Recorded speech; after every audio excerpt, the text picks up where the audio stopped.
Saya berusaha untuk bisa secara langsung bisa memberikan contoh. Jadi misalnya seperti datang pagi saya jam 7 tuh sudah berangkat dari rumah, pasti kan pertama masuk Kejaksaan Tinggi Jawa Timur mereka malah bingung, kok ibu kepagian, sampai ada yang menegur saya, bu yang biasanya nggak seperti ini loh, saya udah kebiasaan pagi, silakan yang lain sesuai aturan jam kerja, tetapi tidak untuk kemungkinan bahwa memang ini yang terbaik sepanjang kita, kalau pagi hari itu mungkin pikiran lebih fresh atau apa, jadi akhirnya mereka sudah terbiasa sekarang.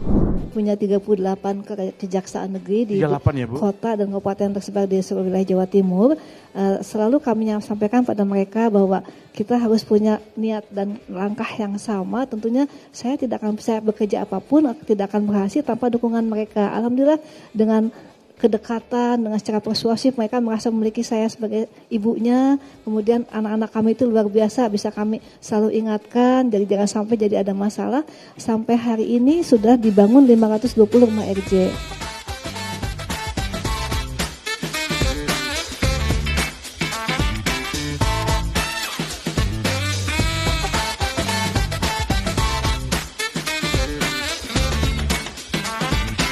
Hai Sobat Adiaksa di seluruh Nusantara. Nusantara terus. Angel. Halo Pak, kali ini excited banget ya Pak. Sebentar. Ya. Kita ini sengaja Puspenkum untuk menghadirkan perempuan-perempuan berpotensi dari daerah. Ada dari Kepahyang, dari Papua, ada dari Mempawah gitu. Kita hadirkan supaya publik tahu bahwa kesetaraan gender di kejaksaan itu hadir. Luar biasa. Terkait kesetaraan gender, ya toh, kita menghadirkan salah satu pejabat kejaksaan yang perempuan, tapi sepak terjangnya luar biasa. Ibu Dr. Mia Amiati, Kepala Kejaksaan Tinggi Jawa Timur. Iya. Selamat siang semuanya, selamat siang sobat-sobat Adiaksa. Wah, suaranya, karena Bu dari kemarin itu narasumber kita selalu suaranya pas disapa kan, selamat siang. Kali ini merdu jadi saya kaget gitu tiba-tiba. Beliau memang penyanyi, Angel. Gitu kan. Beliau iya, penyanyi. Luar biasa banget. Angel. Ya. Saya masih ingat itu, waktu pelantikan beliau itu ada tugas besar dari pimpinan. Harus menyelesaikan perkara-perkara besar di Jawa Timur yang selama ini mandek. Ternyata beliau berhasil. Luar biasa. Bu, apa resepnya Bu? Yang pertama tentu kita sudah harus ada itikat yang baik, ada niat, dimanapun kita melangkah, kalau sama-sama dengan teman-teman, satu langkah yang sama, satu irama. Saya menekankan pada semua jajaran saya bahwa dengan niat yang baik pasti akan diberikan kemudahan oleh yang di atas sana. Gitu. Apapun yang kita laksanakan, sepahit apapun, pasti kalau kita berusaha dengan upaya yang terbaik ya demi bangsa dan negara, tentunya emang cukup berat. Pertama mungkin yang paling fenomenal adalah kasus Jombang. Di mana kasus Jombang ini saya sendiri hadir sebagai JPU dan membacakan surat dakwaan. Dan luar biasanya banyak sekali tantangannya. Kita selama kita berniat baik pasti akan ada yang dilindungi oleh Allah Subhanahu Wa Taala, Tuhan yang Maha Esa tentunya. Terus yang kedua kasus berkaitan dengan kasus di Batu, di mana di Batu itu juga cukup fenomena karena korbannya sekian banyak yang selain mereka dilakukan pencabulan, lakukan di kerja paksa. Setelah kita masuk ke dalam peristiwa tersebut, memang ada upaya dari pelakunya ini, mereka betul-betul mempekerjakan anak-anak ini dengan upaya untuk bisa memperoleh keuntungan. Tapi anak-anak ini tidak berdaya dan dalam taraf yang orang-orang yang tidak punya kehidupan ke depan. Jadi sangat mengidolakan yang bersangkutan selaku motivator. Jadi selama yang motivator itu bekerja, berusaha mendekati anak-anak ini, mereka merasa, aduh nyaman banget. Tetapi ternyata ada di balik itu ada sesuatu yang saya sangat prihatin dan mendengarkan mereka berkeluh kesah, datang semua dengan LPSK, Dan tentu kami sudah sangat gigih di sana. Saya sendiri datang dengan Pak Aspidum ke Kejari Batu untuk bisa membantu teman-teman merumuskan tuntutan pada saat itu. Dan saya lapor kepada Jampidum, alhamdulillah Jampidum merespon dengan sangat baik. Kami langsung Zoom meeting dengan beliau, jadi semua sudah kita kerjakan di expose di hadapan beliau dengan cara Zoom meeting. Dan alhamdulillah tuntutan kami di situ adalah 15 tahun, putus 12 tahun. Ya. Jadi yang penting adalah kami bisa membuktikan bahwa dia bersalah, itu aja. Semua unsur terpenuhi. Pembuktian kita laksanakan dengan cara yang paling berat karena memang lokusnya juga jelas di situ, tapi tempus deliktinya, waktunya sudah sangat jauh ke belakang saat mereka masih anak-anak dan sekarang sudah dewasa semua. Tetapi alhamdulillah Tuhan masih memberi kemudahan. Tetapi sekarang yang menyedihkan adalah tahap upaya hukum mereka banding dan putusan banding 8 tahun. Tetapi kami masih punya upaya kasasi. Kita tidak akan surut langkah. Teman-teman di Kejaksaan Negeri Batu sudah melaksanakan upaya hukum dengan mengajukan kasasi. Kita sedang menunggu. Yang kedua, di dalam kegiatan penanganan perkara di Jombang ini juga kami menuntut dengan 16 tahun karena sudah maksimal itu Pak, di mana tuntutan maksimal sudah kami laksanakan tetapi putusan hanya 7 tahun, jadi kurang dari setengahnya. Otomatis kami melaksanakan kegiatan banding. Nah disinilah kami berusaha berjuang keras karena banyak serangan-serangan yang dianggap bahwa kita tidak profesional, kita tidak melaksanakan kegiatan seperti apa yang mereka inginkan karena ini dalam tanda kutip seseorang yang dalam kekuasaan. Sementara si korban-korban ini adalah yang betul-betul teraniaya dan tidak berdaya. Jadi tugas kami adalah memberikan upaya bagaimana bisa melaksanakan kegiatan penegakan hukum dengan cara bisa memuaskan rasa keadilan bagi masyarakat. Meskipun mungkin belum optimal, tetapi kami tetap berusaha bagaimana pada saat kami melaksanakan kegiatan penuntutan sudah berakhir dengan putusan pengadilan dan sekarang kita melakukan upaya hukum dengan melaksanakan kegiatan banding, Pak. Oke, keren banget ya. Ini masih bicara tentang Pidum loh, Angel. Iya. Gitu. Satu lagi yang sekarang lagi agak booming ini kasus Kanjuruhan. Kasus Kanjuruhan ini kami memang menerima berkas perkara dari penyidik dengan 6 tersangka, tetapi dengan jaksa peneliti yang saya tugaskan ada 15 orang jaksa peneliti yang tersebut dalam surat perintah P16 kami. Dan itu betul-betul mereka aktualisasinya luar biasa. Setiap kegiatan dalam kegiatan penelitian berkas yang segitu tebalnya itu mereka komunikatif sekali. Saya dengan Pak Aspidum, dengan Pak Wakajati tentu tetap membimbing mereka dan ekspos setiap saat. Dan pada saat kami sudah final punya rumusan, kami langsung lapor kepada pimpinan dan diekspos di hadapan beliau hanya sekali pada saat ketemu di Jampidum, tetapi kemudian berikutnya dengan selalu daring. Tetapi itu betul-betul terarah, artinya tidak liar dan memang kita atas izin, atas restu atau atas pengetahuan pimpinan. Tetapi pada saat kami sedang melaksanakan kegiatan ini menyatakan kepada penyidik bahwa hanya 5 berkas yang kita nyatakan lengkap, ada kekecewaan dari pihak lain. Tetapi kami upayakan bahwa bukan berarti satu orang ini tidak bisa diteruskan, tetapi kami nyatakan belum memenuhi syarat secara formil maupun material. Artinya sepanjang penyidik masih bisa melengkapi berkas perkara, tidak untuk kemungkinan bisa diajukan kembali. Kan kita punya kewenangan selaku pemegang dominus litis, kita yang punya kewenangan untuk menentukan apakah suatu berkas layak atau tidak dilimpahkan ke pengadilan. Tidak bisa ada unsur paksaan, tidak ada intervensi dari pihak manapun, itu amanah dari Pak Jaksa Agung. Kami betul-betul harus melihat bagaimana sejauh mana kami bisa membuktikan secara yuridis normatifnya. Kemandirian jaksa. Dan itu pun sampai diekspos di hadapan Kemenko Polhukam, Pak. Kemarin kami datang terlambat ke sini karena sampai sore dari pagi kami teman-teman dari Malang, dari Surabaya datang berkumpul di tempat Pak Jampidum dan jam 12 ekspos lagi di hadapan Pak Menko Polhukam. Alhamdulillah beliau responsif menerima faktualnya seperti ini dan saya sendiri yang menyampaikan paparan di hadapan beliau bahwa ini kita kuasai betul anatomi perkara dari Kanjuruhan tersebut. Gitu. Kita berikan aplaus untuk beliau. Semangat. Ibu, pada saat program restoratif justice diluncurkan, kita melihat Jawa Timur itu sangat progresif jumlahnya. Penyelesaian restoratif justice di Jawa Timur itu jumlahnya luar biasa. Kalau tidak salah sudah hampir mendekati 200 atau 150 lebih, Bu ya. Nah, terus kemudian hebatnya lagi disusul dengan pembangunan rumah RJ itu begitu masifnya juga, melebihi dari jumlah penanganan perkara itu sendiri. Resepnya apa sih Bu? Karena banyak daerah juga masih belum begitu banyak jumlahnya gitu Bu. Pertama tentu kami punya 38 kejaksaan negeri di 38 ya, Bu? kota dan kabupaten tersebar di seluruh wilayah Jawa Timur.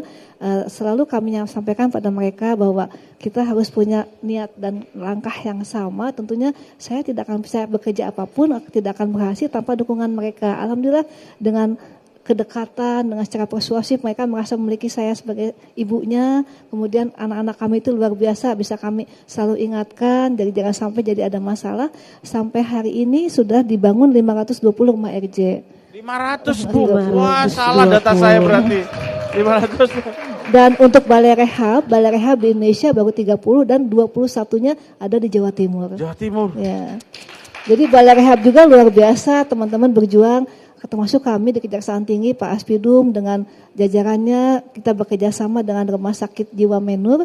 Di situ sebagai induknya, jadi namanya Pusat Terapi Mitra Adiaksa Provinsi Jawa Timur. Itu juga pelayanannya sangat luar biasa karena sistemnya sudah menggunakan sistem internasional sesuai dengan tahapan dari WHO. Jadi betul-betul yang bisa masuk ke sana bisa dipulihkan untuk bisa normal kembali dan waktunya pun berjangka selama 2 bulan. Apabila masih dibutuhkan maka akan diupayakan dikembalikan lagi, diajukan untuk dimohonkan di rehab lagi. Jadi ini kan butuh biayanya diberikan oleh Departemen Kesehatan melalui pemerintah daerah Provinsi Jawa Timur. Itu yang ada di Kejaksaan Tinggi Jawa Timur. Teman-teman di daerah pun sama. Bahkan yang paling ujung yang saya salut di Pacitan. Pacitan tuh luar biasa ujung sekali. Saya ke sana pun sampai agak turun keluar dari mobil itu seperti orang Parkinson. Jadi karena lama dan banyak banget itunya lekuk-lekuknya. Jadi di ujung itu saja mereka sudah punya rumah rehabilitasi. Jadi semangatnya itu yang luar biasa. Saya selalu memberikan keteladanan pada mereka bahwa saya juga pernah jadi staf seperti mereka. Jadi tidak berarti bahwa saya tiba-tiba duduk jadi kajati. Luar biasa. Semuanya bisa melaksanakan dan sampai pernah ada yang menyatakan, kok ibu ngetik sendiri? Nah karena yang namanya kita harus bisa sama-sama tetap bisa menyusun dakwaan, menyusun tuntutan, semua kita laksanakan bersama-sama.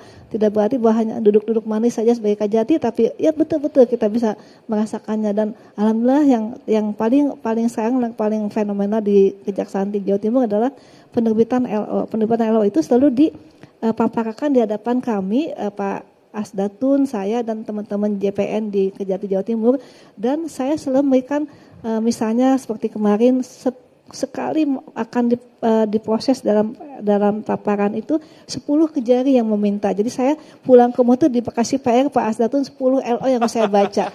Saya bahas, saya berikan ulasan dan saya dari halaman per halaman dari baris-baris saya baca dan saya berikan ulasan. Dan memang rata-rata pemahaman mereka perlu dibekali dengan pengetahuan yang lebih luas lagi tentang LO itu karena jaksa pengacara itu harus pintar, harus semua tahu aturan-aturan yang diminta oleh pemohon, oleh stakeholdernya.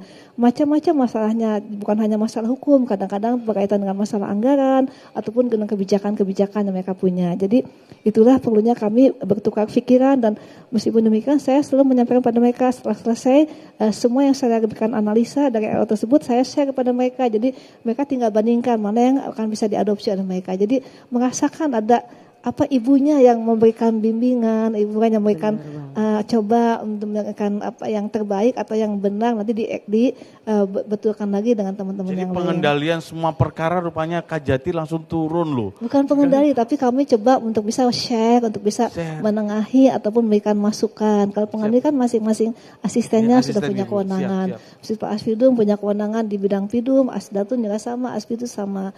Nah untuk Visus sekarang yang paling menonjol adalah kami sedang berusaha untuk bisa memulihkan aset milik Wali Kota Surabaya di mana ada salah satu danau yang dimiliki oleh masyarakat, oleh orang lain kan sangat tidak layak. Danau dimiliki oleh orang lain, oleh masyarakat, oleh SEKI, oleh oknum. Nah, sudah dialih namakan, sudah dibangun sebagian rumah dan kebetulan sekali yang melaporkannya adalah Ibu Risma pada saat beliau jadi wali kota. Sekarang kami sudah menetapkan 2 tersangka. Pada saat penetapan 2 tersangka, kami dibully oleh media, dikatakan Kajati tidak profesional. Padahal kami betul-betul yakin bahwa itu dialah tersangka yang menghilangkan aset negara Syekh Wali Kota Surabaya. Jadi sekarang pada tahapan masih penyidikan, tetapi kemungkinan besar pasti akan bertambah tersangka yang lain. Luar biasa. Coba. Perempuan Indonesia iya, loh. Bu, saya dari tadi setiap Ibu berbicara terkait dengan kebijakan selama Ibu memimpin, yang jadi pertanyaan saya mungkin gak cuma saya, tapi seluruh jaksa-jaksa atau pegawai-pegawai kejaksaan wanita khususnya ya Bu ya. Kira-kira mungkin bisa di-sharing gak Bu? Resep apa sih, seperti apa untuk Ibu sebagai seorang perempuan dan juga selaku pimpinan dalam menghadapi dinamika dalam penegakan hukum itu sendiri Bu? Yang pertama tentu kita harus bisa merasakan bahwa saya berada di tengah-tengah anak-anak saya yang begitu banyak, ada 38 kejaksaan negeri dan tidak semua sama perilakunya. Bahkan ada juga yang kadang-kadang ada agak miss, membuat kita pusing, ya kurang gimana lagi, kita sudah memberitahu, sudah ini bahkan kita datangi tapi dia selalu ada aja alibinya gitu. Tapi kita ya dengan perlahan, dengan kepastian bahwa ini ada aturan, ini ada ketentuan, bukan karena saya sebagai Kajati tapi ketentuan yang harus kita taati. Saya contohkan semuanya dan saya berusaha untuk bisa secara langsung bisa memberikan contoh. Jadi misalnya seperti datang pagi saya jam 7 tuh sudah berangkat dari rumah, pasti kan pertama masuk Kejaksaan Tinggi Jawa Timur mereka malah bingung, kok Ibu kepagian, sampai ada yang menegur saya, Bu yang biasanya nggak seperti ini loh, saya udah kebiasaan pagi, silakan yang lain sesuai aturan jam kerja, tetapi tidak untuk kemungkinan bahwa memang ini yang terbaik sepanjang kita, kalau pagi hari itu mungkin pikiran lebih fresh atau apa, jadi akhirnya mereka sudah terbiasa sekarang. Dan juga mengenai jam istirahat pun kami batasi pada saat sholat itu memang kami kumandangkan adzan dengan loudspeaker sehingga mereka betul-betul bisa istirahat sejenak untuk sholat misalnya. Jadi tidak ada waktu misalnya dulu kan misalnya jam 9 baru masuk, alasannya habis ngopi dulu. Nanti jam 11 keluar lagi mau ngantar anak, mau jemput anak pulang sekolah. Jadi akhirnya alhamdulillah sekarang sudah tertib sekali. Sudah tertib semua fasilitas diberikan lengkap, semua lantai ada musola dan masjid besar pun kami punya. Masjidnya keren, keren banget Jawa Timur. Ya. Jadi kami coba untuk bisa memenuhi mereka, kebutuhan mereka agar bisa nyaman di kantor, dan yang penting ada keteladanan. Kalau saya sih prinsipnya keteladanan, karena saya pun tidak akan bisa berbuat apapun tanpa dukungan mereka, dan juga ada reward artinya kita menghargai apa yang sudah mereka kerjakan. Jadi kalaupun kita sudah kesel, sudah ini salah, keliru terus dikasih tahu, tapi kita tahan sedemikian rupa, memang kesabaran itu ada batasnya, tapi jangan sampai kita mencapai batas kesabaran kita. Jadi tetap kita upayakan yang terbaik untuk mereka, untuk teman-teman mereka, untuk bisa mereka punya rasa, ada sense of belonging terhadap pekerjaannya, terhadap kantor kita. Jadi semuanya bisa dipelihara, dikerjakan dengan baik. Dan para asisten pun saya coba guyub gitu. Katanya dulu masing-masing jalan ke sana ke sini. Saya selalu berusaha, misalnya bahkan pernah kami nonton konser bersama bareng, nonton konser sama-sama, semua asisten nonton konser. Terus tiba-tiba mereka kan belum tidur, jam 12 saya call mereka, ayo kita makan rawon setan, jam 12 malam keluar akan rawon setan. Jadi betul-betul merasa guyub, ada kebersamaannya. Dan saya sering sekali kalau misalnya ada waktu luang saya masak di rumah, saya undang asisten untuk makan di rumah. Itu terasa sekali bagaimana ada homey-nya, ada rasa memiliki ibu gitu. Itu. Makanya Bu, Pak Asbin Jatim kok kayaknya berat badannya nambah terus Bu. Luar biasa. Rupanya punya ibu yang perhatian sekali. Karena kuncinya disiplin berarti ya Pak ya. Ya. Kalau ngomongin Jawa Timur, memang komposisi Forkopimdanya agak unik. Karena gubernurnya wanita, Kajatinya juga perempuan hebat gitu. Bu, itu mempermudah atau menjadi hambatan Bu dalam pelaksanaan tugas? Selama ini alhamdulillah yang gak ada kendala, cuma mereka malah lebih peka melihat langkah kita. Saya baru 3 bulan di sana sudah dianugerahi medali emas, ini yang saya pakai. Ini medali emas dari Ibu Gubernur, karena dianggap sebagai yang memberikan kontribusi luar biasa, dengan baru 4 bulan sudah memberikan kontribusi dengan membangun rumah itu cukup banyak, terus penanganan perkara yang cukup responsif lah terhadap pengaduan masyarakat itu. dan katanya ini istilahnya mereka jangan masuki mobil. Jadi ini ininya apa pihak ininya medalinya ini. Medalinya ini ada 3 peringkat, ada perunggu, perak, emas. Kemudian saya langsung dapat yang emas. Woi, berat. Jel, kamu nggak bakal punya itu. Satu, harus jadi Kajati dulu. Gak apa-apa, ini kan saya selalu merole modelkan seluruh jaksa-jaksa perempuan, khususnya Ibu Mia yang Kamu sudah ngefan menjadikan ya? contoh. Kan ngefan Iya kan? Pak, benar. Terus satu lagi yang penting buat saya adalah selalu kita berusaha untuk jadi media darling. Artinya bersahabat, berteman dengan teman-teman media, tetapi ada estetikanya, ada jarak, bukan jarak, ada batasan bagaimana kita berteman dengan baik. Jadi saya selalu mengakomodir teman-teman yang butuh berita, butuh tulisan. Misalnya pada saat akan ada perayaan Natal, mereka, Bu, tulisannya itu biasanya antara nanti saya ke yang lain. Saya tulis bagaimana kita sebagai negara yang maksudnya yang bagaimana dengan banyak kepercayaan atau agama yang diakui oleh pemerintah, kemudian dengan yang heterogen sekali, di sini kan banyak sekali, tidak hanya satu suku bangsa, jadi semua bisa merasakan kedamaian. Artinya kita meskipun berbeda agama dan keyakinan dengan teman-teman yang lain, kita sudah selayaknya menyampaikan selamat hari raya Natal, selamat tahun baru, ataupun karena memang tidak akan mengurangi keimanan kita. Makanya tulisannya beliau di majalah, di media-media online banyak banget loh. Itu termasuk penilaian Pak Kapus Penkum terhadap Jawa Timur ya Pak. Iya benar banget.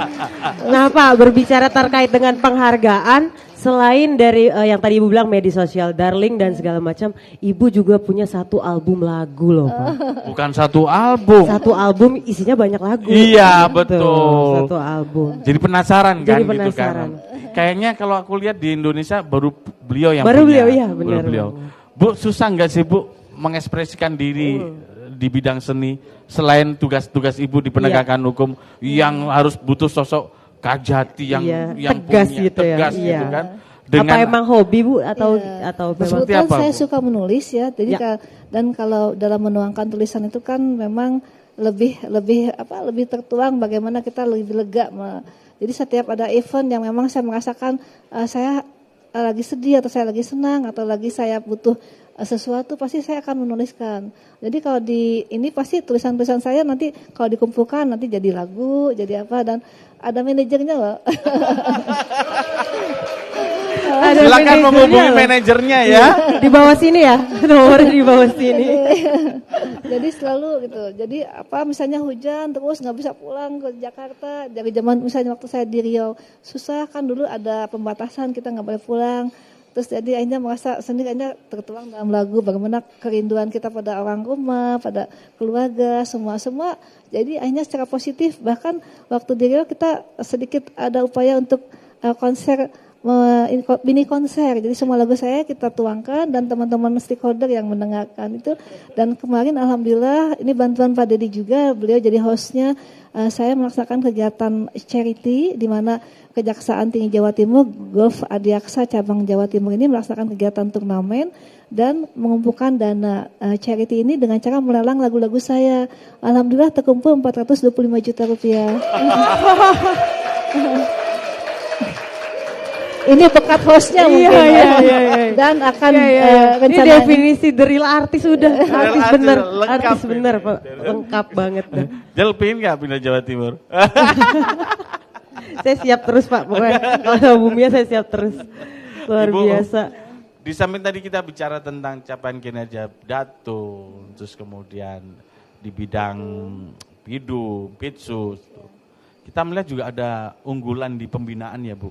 Pembinaan bisa kita ngelihat bahwa di bidang pembinaan itu sepertinya juga menjadi garda terdepan capaian kinerja Jatim Bu. Alhamdulillah pembinaan ini luar biasa, kami punya anggota yang betul-betul smart, jadi kemampuannya yang luar biasa, ada Mbak Friska, ada Pak Asbin yang jadi leadernya, di mana selalu kita membuat sesuatu yang baru, artinya memudahkan bagi pegawai-pegawai. Dulu kan kalau teman-teman yang mau naik pangkat tuh dengan membawa berkas yang cukup tinggi, sekarang mereka tinggal mengisi aplikasi, tidak perlu bawa repot-repot, udah bisa langsung diproses, untuk bisa diajukan ke Kejaksaan Agung. Jadi kemudahan-kemudahan kami berikan pada mereka, dan ada salah satu kebanggaan kami di mana salah satu aplikasi aplikasi kami Silabin itu laporan yang bulanan dari seluruh daerah ke Kejaksaan Tinggi diadopsi oleh Pak Jambin untuk diterapkan di nasional. Jadi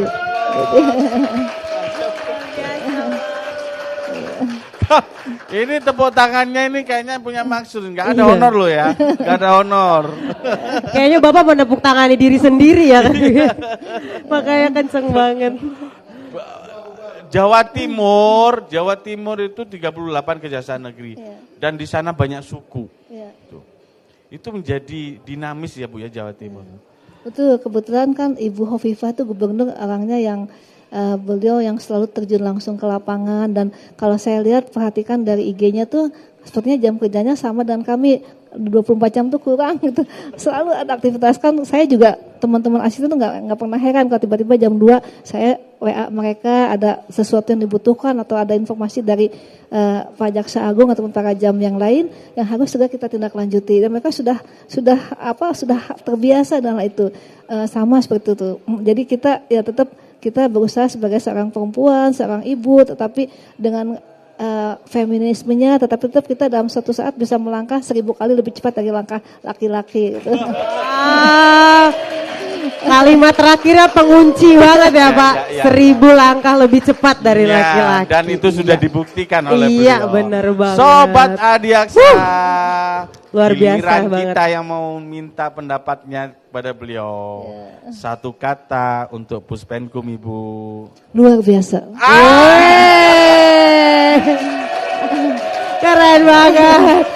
Ini luar biasa ya Bu ya. Kebetulan tadi saya di Pokja 4 kan ada di Pokja 4 itu kan membahas termasuk diantaranya kewenangan kejaksaan dalam hal multimedia. Nah di sini kan justru di sini kelihatan sekali peranan kejaksaan Sekyu Puspenkum, di mana nanti bagaimana bisa melaksanakan kegiatan-kegiatan yang bisa mendukung terutama dalam hal sesuai dengan Insian nomor 1 2022 dari Pak Jaksa Agung terkait dengan pemberitaan positif. Nah ini juga kan kami upayakan di daerah pun seperti itu. Jadi setiap kegiatan kami berusaha untuk bisa mengupload kepada media masing-masing, dan saya selalu bukan tidak percaya tapi selalu lebih nyaman kalau saya narasinya saya buat sendiri. Setiap kegiatan saya yang diupload di media itu narasinya saya selalu buat sendiri untuk diupload oleh teman-teman itu. Iya. Begitu pentingnya arti medsos bagi buat beliau. Ibu, Sampai akun pribadi beliau nggak punya. Coba itu bayangin hebatnya. Tapi meskipun Ibu suka nulis tapi Ibu nggak punya media sosial gitu kan. Sama kayak Pak Kapuspenkum Bu. Beliau tuh sangat teliti terhadap postingan. Jadi cek langsung kalau sampai ada salah kata sedikit tipu, malam-malam jam 12 ganti gitu beliau. Bu, mungkin untuk closing kali ini nih Pak, tepuk tangan terus ya, tepuk tangan luar biasa. Untuk closing kali ini Pak, kalau misalnya tadi kan ada banyak hampir semuanya narasumber semua bapak-bapak nih Bu, spesial khusus pertanyaan untuk Ibu. Saya mau dong Bu pesan untuk jaksa-jaksa khususnya jaksa wanita Bu di kali ini. Untuk dari Ibu, untuk seluruh jaksa-jaksa, khususnya jaksa wanita Bu. Ada satu kalimat yang selama ini saya selalu gunakan setiap ketemu dengan perempuan-perempuan hebat yang saya sukai. Di sini juga ada kabagumah tangga, seorang perempuan juga yang saya yakin ke depan bisa jadi lebih tinggi lagi. Jadi yang utama adalah perempuan hebat itu tidak berada dalam kemasan. Itu aja. Wah, singkat, padat, dan romantis nih Pak, benar. Jadi artinya perempuan hebat itu di dalam kemasan betul sebenarnya natural dan punya hal yang luar biasa. Tidak ditambah-tambahi, tidak dibuat-buat, tapi memang itu kehebatannya ada inner beauty dari dalam, ada segala macam. Luar biasa banget Ibu. Ingat loh ya, kamu jangan pakai kemasan terus. Enggak Pak. Enggak dong, enggak ingat Pak, harus inner beauty kata Ibu. Dan punya karakter. Iya, benar banget. Karakter itu yang penting. Wanita hebat Indonesia harus memiliki karakter. Sobat, tanpa terasa waktu kita udah mulai habis nih. Dan masih banyak narasumber yang harus kita kulik gitu kan. Ibu terima kasih sudah hadir di Pojok Puspenkum. Yakinlah bahwa wanita hebat di Indonesia kita tahu bukan hanya beliau. Tapi harapan besar Puspenkum ada banyak lahir wanita-wanita hebat lainnya di kejaksaan untuk Indonesia hebat. Assalamualaikum warahmatullahi wabarakatuh.